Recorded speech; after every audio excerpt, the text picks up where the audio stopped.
স্বাগতম জানাচ্ছি বাংলা ফের সরাসরি সম্প্রচারে। স্টুডিও থেকে যুক্ত হয়েছে আমি শ্রাবণী তালুকদার। জানিয়ে দেব আমাদের হাতে থাকা এখনকার আপডেট সমূহ। সিলেট মহানগরীর ধোপাদিঘির পাড়ের দক্ষিণ পাশে রাস্তার মাঝখানে ঢালাই দেবে গিয়ে একটি গর্তের সৃষ্টি হয়েছে।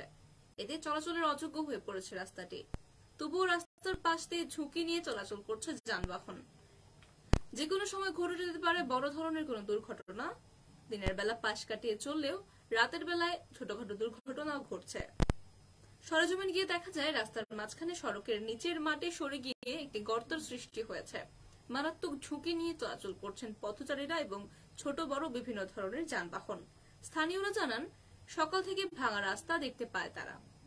রাস্তার ভাঙার পরিমাণ কিছুটা কম ছিল সকালে, তবে সময় যত যাচ্ছে ভাঙার পরিমাণ ততই বড় হচ্ছে। সংশ্লিষ্ট কর্তৃপক্ষ এখনো কোনো উদ্যোগ নেননি, এমনকি টানানো হয়নি কোনো নিশানা পর্যন্ত।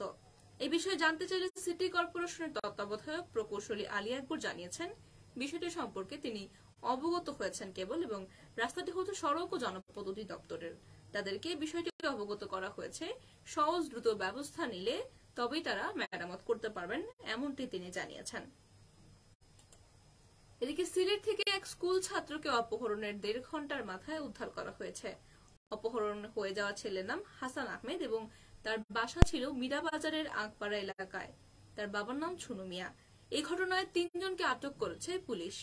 মঙ্গলবার 23 মে রাত 8:30টায় ধোপাদিঘির ওয়াকওয়ে এলাকায় এই ঘটনাটি ঘটেছে। আটককৃতরা হলেন জকিগঞ্জের 6ঘড়ি গ্রামের আব্দুল গনির ছেলে তরিকুল ইসলাম, গোয়েনঘাটের নওগাঁওয়ের ফখরুল ইসলামের ছেলে অমর ফারুক সাদিক এবং সুনামগঞ্জের হাসাননগরের আব্দুল কালামের ছেলে সাগর আহমেদ।